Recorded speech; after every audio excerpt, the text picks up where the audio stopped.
Welcome to the Stray Pointers podcast, where seemingly ordinary people join us for extraordinary discussions.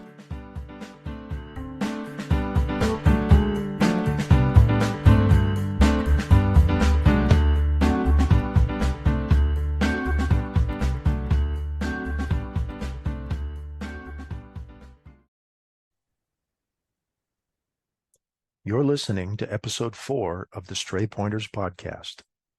This episode of the Stray Pointers podcast was recorded on September 28th, 2023. I'm your host, Jim Lawless. For links to items referenced in the podcast, please see the show notes for this episode at straypointers.com. Tonight, we're speaking with musician Ron Gablehouse. Ron, welcome to the show. Hey, Jim. Thank you for having me. It's a huge honor to be here. It's great having you here. Yeah, before we actually play any of your music, I wanted to talk a little bit about your background in music, and to give a little bit of foreshadowing, tech kind of figures into your music. So I want to get a feel for your tech background before we get too far, and then we'll listen to a piece and we'll talk about it and go from there. Why don't you give me a little bit of your musical background? Yeah, excellent. We'll do. So, yeah, a lot of us musicians get bit at a certain point with the music bug. And I think it all started for me in my preteens in elementary school. I can't remember why, but I wanted to learn how to play saxophone. And in my childhood, we were tight financially, but my mom got together enough money to rent a saxophone. And I remember being in the music store and looking at guitars and being absolutely intimidated by them. But I went along with sax, went to my first music class. They handed me some sheet music and basically told me to play what was on the paper, and I had no idea what was going on. So needless to say, saxophone didn't work out. That was a quick dive into music. But later on, towards high school, I really wanted to pick up guitar. I can't really explain why. I guess things that I heard on the radio at the time in the 90s, bands like 311, Foo Fighters, that 90s alternative rock. I really gravitated towards guitar. So I saved money for quite a while, got my first little setup. All of us guitarists have to kind of start on the basics, the little tiny amp and very, very cheap guitar. It's kind of part of the chops that you have to go through at the beginning. But Sure. Immediately went into lessons with an excellent instructor, Tommy Armstrong Leavitt, out of Sacramento. And I took lessons with him for about 6 years. And during that time, started picking up piano and drums. And I think this was a very good opportunity for musicians at this time, because we were seeing a transition from the traditional recording studio to the home studio. This was mainly brought in part due to home PCs. We started to see enough power to be able to do what they were doing in studios in our bedrooms. Let me stop you for just a second there. So you said when you were taking lessons from Tommy Armstrong Leavitt, were you living in Sacramento, or are we talking about? Okay. Yep. So correct. This wasn't okay. In this day and age, I'm just wondering, is there such a thing as, video-based guitar lessons where you at that time, it was very rare. This was coming out from pro guitarists. You'd get special DVDs, but that was the only access. We didn't have YouTube at that time. Gotcha. Okay. And this was pretty much about the time that dial-up was starting to take over. Not every household had the internet, but it was starting to make a huge impact. So that came later with video instruction. Okay.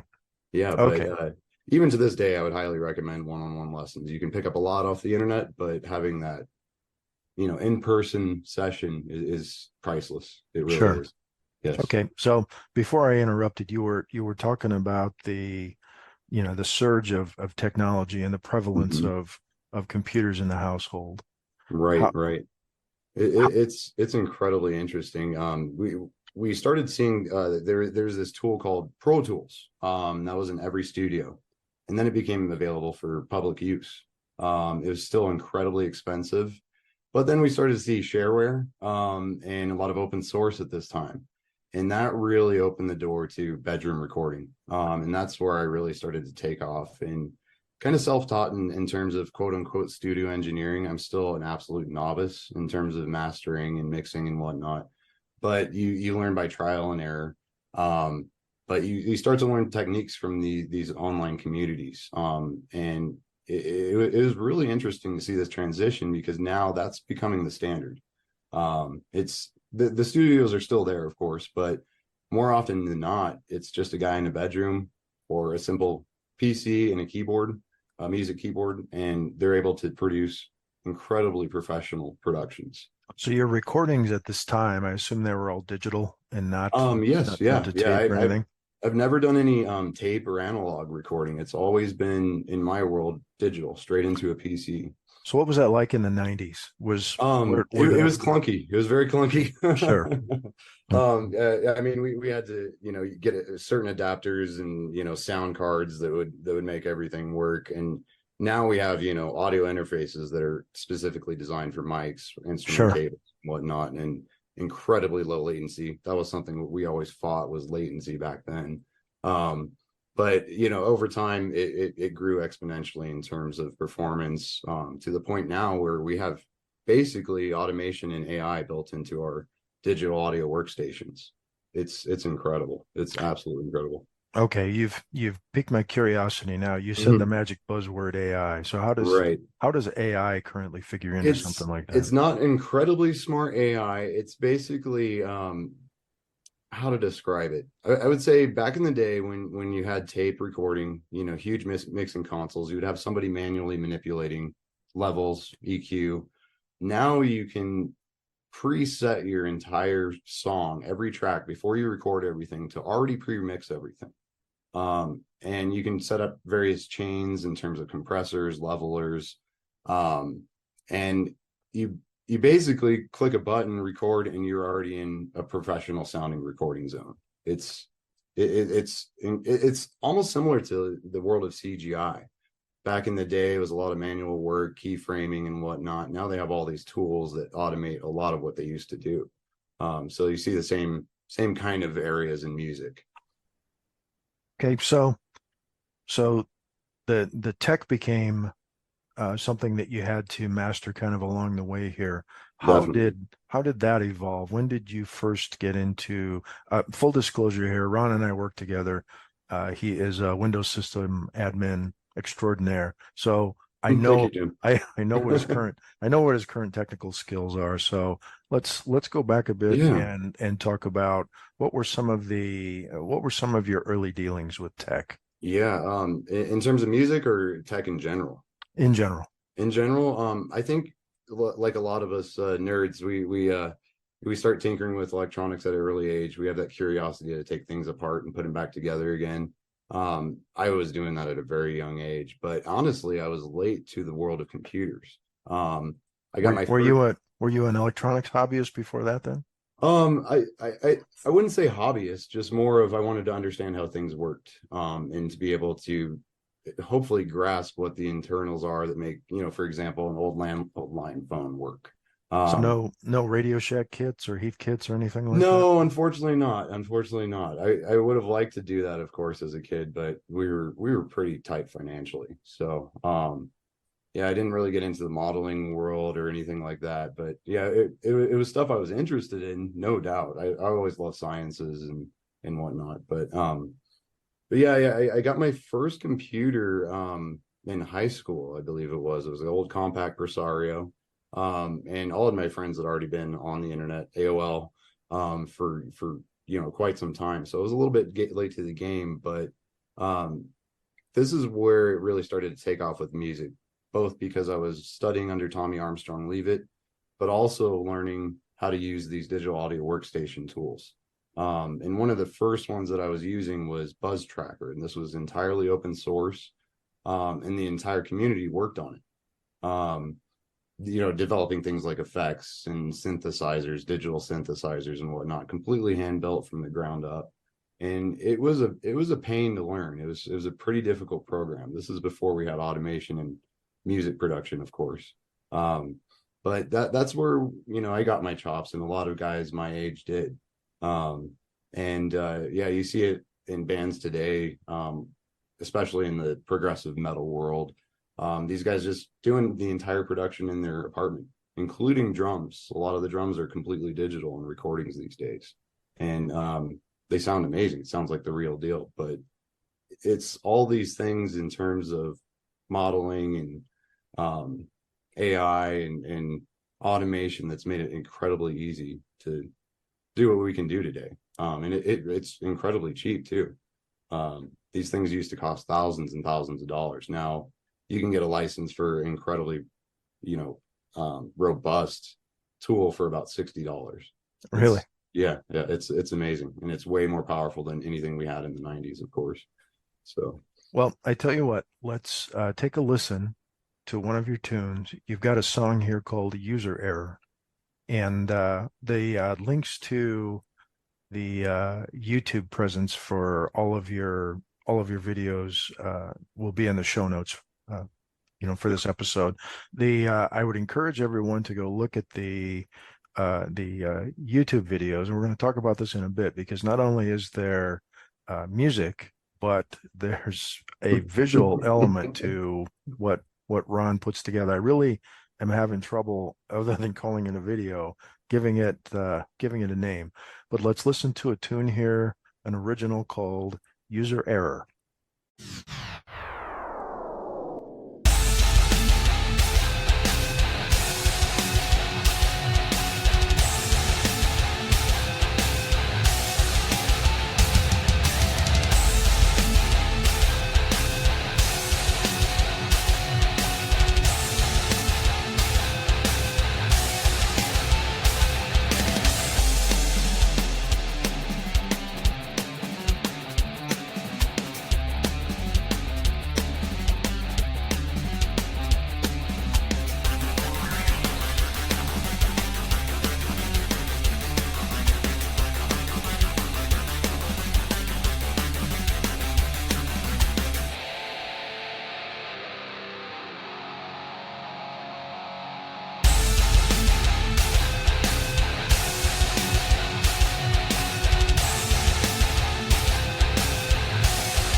Okay, so tell me a little bit about let's just start with this tune.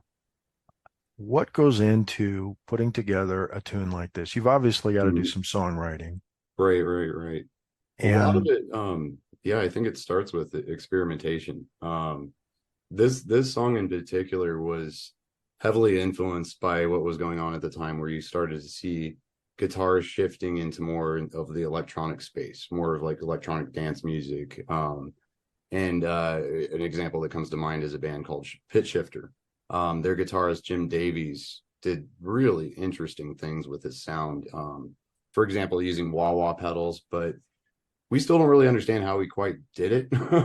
But it's almost like he took his wah pedals to a whole new extreme. The range that they went in terms of frequency were just odd at that time. And he was really emulating these synthesizer type sounds with guitar. Um, and then with my rig at home, I had some of these similar effects. So I started playing around with that, and started developing melody ideas. And that's kind of where the core of a song develops for me. I get a melody, it may be a simple, 2 to 3 second idea, or what we call a riff, or something along those lines. And then you start building around that. And then with this song, I was also experimenting with what was called Superior Drummer. I believe it's still around, if I'm not mistaken, but this was a drum synth, quote unquote. And all the sounds that you get from Superior Drummer are recorded from a real drum set. And it basically triggers random recordings of each drum. So it sounds like a real player. So I was experimenting with that, using actual synthesizers as well on top of the guitars. You can hear some of that in the song. 303 synthesizers were heavily used back in the 90s for me. You can put a little distortion on them and modulation and just go wild with them. So yeah, it was one of those songs that was built with layers, where you start with that melody and you start layering various elements on top of it. So let me ask, I'm going to take you on a quick detour here. Did you see, I believe it was on Hulu, the Beatles Get Back Yes, film? yes, that was interesting. That was interesting to Yeah, their I'm world. I'm curious as to your opinions on, when Paul would sit and start singing, Right. sit with the guitar, trying to get a melody, trying to get words together. It was starting to Yeah. come through, and he was just playing repetitiously. How close to that is the approach that you take? Are there any like patterns there, or Hmm. is it a different approach? I think in the Beatles sense, in that setting, when they were in that room, it to me at least, it seemed very forced. That they were forced into this space and they had to crank out hits. And that was basically expected of them at that time, of course. Sure. And of course, these guys are geniuses. They always have been. And it was interesting to see Paul's method, where he starts slowly working out these ideas into these legendary songs. While everybody else is clowning around. I mean, Exactly. that's what it Exactly. appeared like to me. Everybody else is kind of Yep. joking and making noise and things like Right. that. Yeah, and that's band life, going back to my personal thing. I mean, in high school, I wanted to do the rock band thing. Hmm. And that was always very difficult because you had to find folks on the same level, multiple levels, both technically with their instrument. Why are they doing it? Do they want fame and fortune, or do they enjoy music? Do they enjoy performing? So you run into that with working with other guys in music. Some are very much, focused, others are, just sitting at the drum set waiting for the rehearsal to be done. Yep. So, but back to the songwriting style, I think my approach it takes a long time for me. I have a lot of friends that can crank out songs in hours. For me, it can take days, weeks, months, years. Now, I'm Uh, assuming you don't write these out longhand in sheet music. No, no. And there was a point when I could read sheet music, but us guitarists are kind of dumb when it comes to music theory and technicality. We do have what's called guitar tabulature. It gets Yeah. you kind of close, but it's not quite sheet music. Yeah, but for me, it's always been in my head when I record. Yeah, Um, that's not new. There right. used to be solo parts in bands for trumpet players and sax players and things like that. And a lot of the times the solo parts were for the guys that couldn't read. Really They had a really good ear and they could interesting. just Just tear wing up a solo, but you put it. sheet music in front of them and you know they Yeah. they couldn't read it. So that's very Yeah, interesting. Yeah, it's interesting the dynamic between like I'd say the war between music is classical and jazz. You know, classical is very strict. For example, in classical music, a chord must be three notes. You cannot have anything less. In jazz, two notes. You know, they're cool and relaxed about it. Whatever. You know, scales can be whatever you want. You know, but and I think my background in rock music is very much leaned towards jazz, where it's more feel rather than, you know, hitting it note for note perfectly every single time. And guitar in general is kind of sloppy. They're never in tune, for example. We get close, but it's always a little bit off. So we're not quite a orchestral instrument. It works, but you know, it's the guitar world is very interesting, I would say. Okay, so let me ask, which I assume that the audio comes first, Mhm. and if the listeners visit your YouTube page, rather, they're going to see Right. some interesting video accompaniment to these. Yeah. So what is the genesis of the ideas of the video that that go along with each song? Because I could swear in one, I think it was called Chrono Trigger. It looks like you're playing a Nintendo. It's a Nintendo video game that Yeah, I'm watching unfold. that one in particular is actually a cover of the Chrono Trigger main titles theme when you start the game. So I matched it up with Oh, the original video when you start the old SNES game. But got it. that was a fun song. That was a challenge to put together and you know rearrange it for guitar. But the other videos that I have, I actually went a very easy method. They have this plugin for Winamp. I don't know if everybody remembers Winamp, but it was a visualizer. And in terms of Winamp, this plugin Milk Drop has all these presets. And basically, I would go through and find the best looking one for the type of music I was doing, something that kind of matched. It was kind of a lazy and cheap way to get something onto YouTube, I guess. Oh, so this is all generated by this Winamp plugin, huh? Right, yeah. And I remember back in the day, bands would use that as their background in music videos. Okay. They would tweak it a little bit and use their colors or whatever. But it's neat having a visualizer that moves with the music. Yeah, I You loved Winamp. I had it with like it know. ran on a Windows 95 machine and it just ran great until Right. didn't AOL buy it and destroy it, and then it Yes, sort of yes. rose again from the ashes. Yeah, that was Yeah, I think I have some open source or I don't know, some weird version of it that's based off there's of the old Winamp, but yeah, there's a site I think that has all the classic versions. right. So, Yeah. Yeah. okay, well that's very interesting. So you have quite a number of well, first of all, your audios, you've got your audios archived at archive.org as hmm MP3 files. You've got the video accompaniments on YouTube, and there's just a large swath of productions you've got out here. How many do you have out there? Oh gosh, I don't even know. I lost count. I think, you know, really there may be stuff that I haven't actually put on YouTube, but there may be like 40 or 50 songs that I've done Wow, over yeah, and it that seems like a big number, but some of these guys out there, they're releasing albums every year and 30 is that albums. right? Yeah. Some What guys just crank music out. Like what it's are your goals? these days going back to when I was trying to do music professionally, I learned a very important lesson for myself. This may not apply for everybody, but when I was doing music for other people, say that would be like directors. There was a point when I was going for film scores or game soundtracks. When I was doing it for somebody else, it killed the fun in it and it killed the creativity. Um, and honestly, there were some bad experiences here and there. And I remember coming to a point where I had to decide if I wanted to keep doing music or not. So I ultimately came to the decision that I wanted to continue doing music, but only for fun and only for myself. Um, and I'll put my music up online if people want to hear it. Great. If not, that's cool too.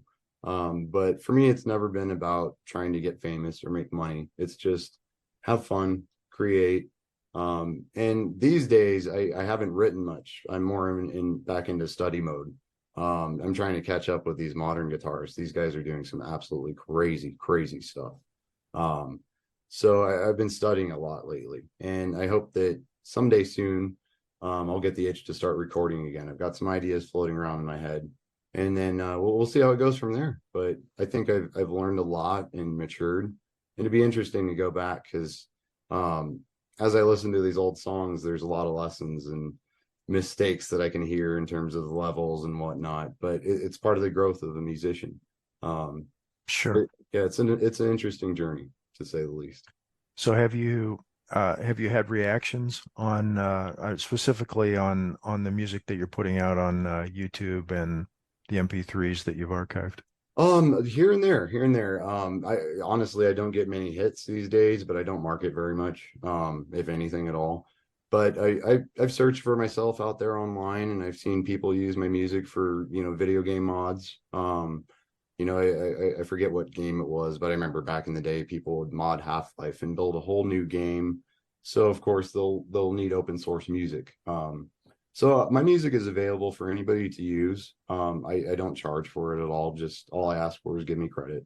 Oh, Um, that's great. yeah, but yeah, I've gotten good reactions on YouTube comments, and it's nice to see that.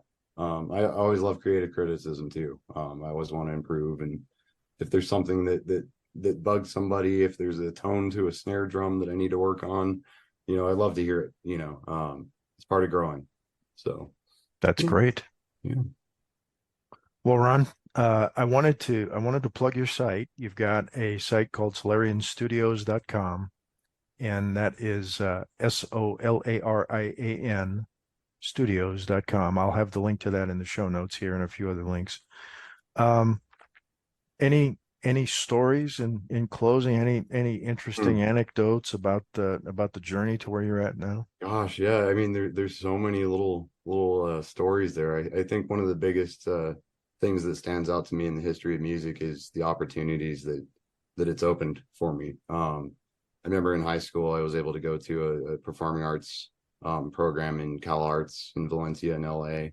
That was absolutely amazing. And then of course guitar, this instrument, it's opened the doors to technology, into a career, into a future.